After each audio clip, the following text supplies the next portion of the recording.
Chebiwot, Irene. And today, being a Wednesday, we're going to be talking about matters inclusion, and we're going to be talking about inclusion in the workspace. And we have a human resource expert and practitioner to help us have this conversation this morning. So be a part of it.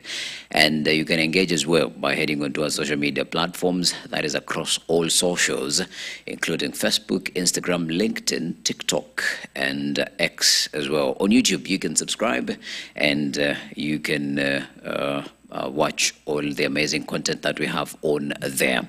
And you can also utilize the numbers on your screens, SMS us or WhatsApp us, and we'll be glad to sample some of your feedback. But you can also find us on our website, that is at www.sciencetv.co.ke, and you'll find amazing features about disability-related matters and news to update you and keep you posted on everything that is happening around you. Without further ado, allow me bring in my guest this morning to give them an opportunity to introduce themselves and tell us a little bit about themselves. Karibu sana. Thank you. Yes. Good morning, everyone. And hi, Alan. Yes. Thank you for inviting me to this interview. Karibu sana. My name is Charity Magoma. I'm the Human Resource and Admin Officer at Science Media Kenya Limited. Yes, at Science inclusion is not just a value, it's who we are. And we do believe that every employee, irrespective of their age, gender, background, deserves an equal chance to grow, develop, and also contribute and succeed. Yes. Human resource here at Science TV, so I might have to be on my best behavior so that I do not go in any books of disciplinary action after this conversation. But that is on a light note. So Charity, Yes. can you tell us, where does this journey begin for you, for human resource? For human resource, I think that is back in campus. When I joined, I wasn't sure that I wanted to do human resource. I joined with the perspective of doing accounting. But I think after I got to know what human resource was about, I was interested with working with people, enabling people grow. Yes, and it has been a very, very effective journey for me. Yes. But then you do human resource and then you're like, okay, Nisawa, I will deal with people. Yes. Now you've graduated. Yeah. Was it ever in your mind that you would land in an organization such as Science Media? No, I didn't ever think about it. For me, I didn't had much interaction with persons with disabilities. So beside one point when I was young, when I was young, I was thinking about it recently, and I remember that when I was around 9 or 10 years, my first interaction with a person with disability was my nanny. She was partially deaf, so my dad, everyone, you had to raise your voice for her to be able to get what you're saying. Of course, as a child, you don't understand. There's a kind of disability. For me, the woman was a very loving, kind, hardworking woman I'd ever met. So that changed, and it defined my perspective up to now. It showed me that disability is not inability. Fast forward, when I joined Science, I think it was amazing. I got to interact with not only one kind of disability, but different kind of disabilities. So at Science TV, as you know, that 60% of our employees are persons with disabilities.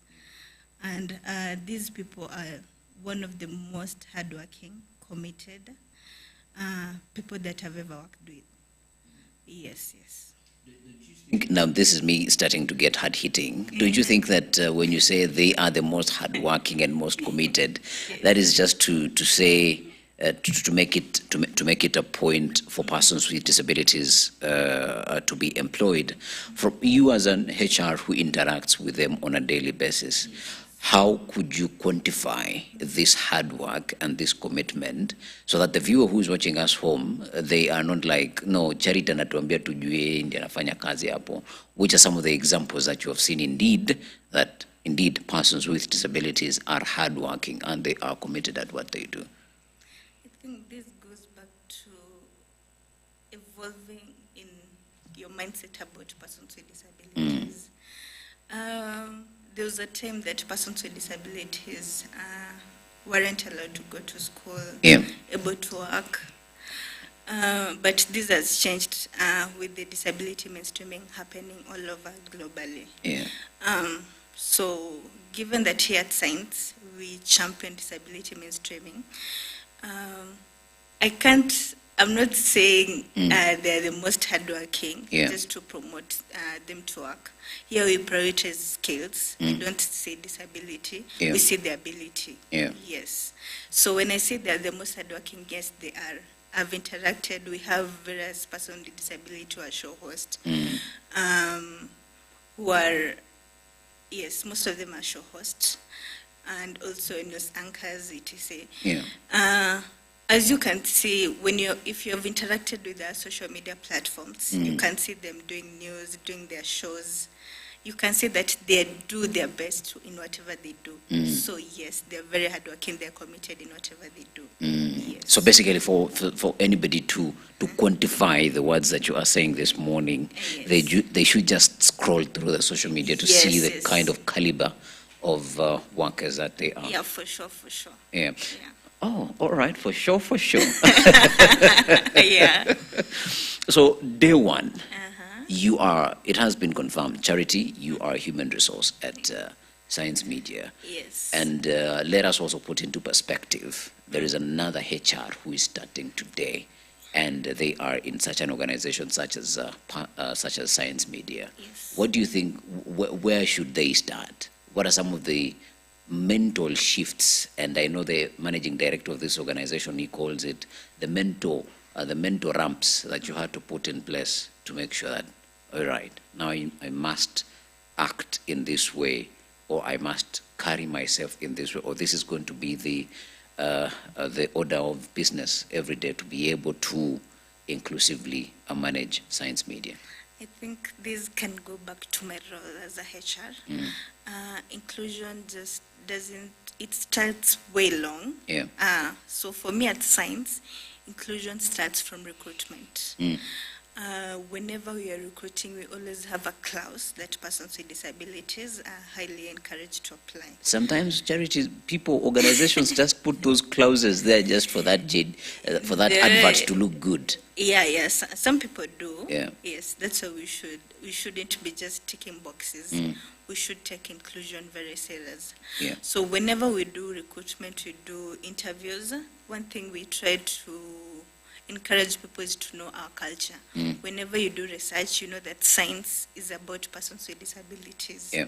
Yes. And once you onboard them, we try to train them about the culture. Always, it's always a training happening every now and then to remind them of the culture of science, how to interact with persons with disabilities. Yes. So whenever a new HR comes or someone new, Yeah. we always try to train them, always tell them how to interact with persons with disabilities and encourage them to be more open-minded. Yes. Let me go back a little bit into school. Yeah. Was there any part where you thought about inclusive employment, or this is something that now you have to learn on the job? No. As a HR, there's always that part of being taught about inclusive. Inclusivity. Yeah. Yes. And some people think inclusivity is just about involving women in the workspace. No, there's also about not only women, the youth, and also persons with disabilities. And that is the point. Did they narrow it down to persons with disabilities, or it was just I think no. kept as an umbrella, Yes, inclusion in the workplace? Yes, it was just an umbrella. They didn't narrow it down. Yes. So then how do you juggle coming from, if I went to media school and I was told this is how to read news, and now I have to come here and I read news, still doing the same thing. But now you do not have a rough understanding that this is how I am supposed to carry myself in this particular role. Was it tedious for you? How were you able to adapt? Of course, you've spoken about being trained about the culture, but sometimes culture isn't the easiest to learn. It needs continuous teaching. And yeah. Yeah, for sure. I think it always goes back to who you are as a person. Your ethos. Yes, yes, yes. So for me, I think it was so easy to fit in science, given that I was open-minded. Yeah. I stand by integrity. I stand by empathy. I stand by believing in people despite who they are. Yes, and that's how, as HRs, as recruiters, as employees, we should carry ourselves. Yes. There is something that you talked about teaching people culture, even Yes. those who do not have disabilities. When we come back from the break, I'm going to ask you a question along the lines of, is it important to teach those without disabilities about persons with disabilities, or is persons with disabilities to be taught about the other culture? All right? Yes. Think about it for a minute, and we're going to have that conversation when we come back from the break. Keep it science, and we'll be back shortly. Okay.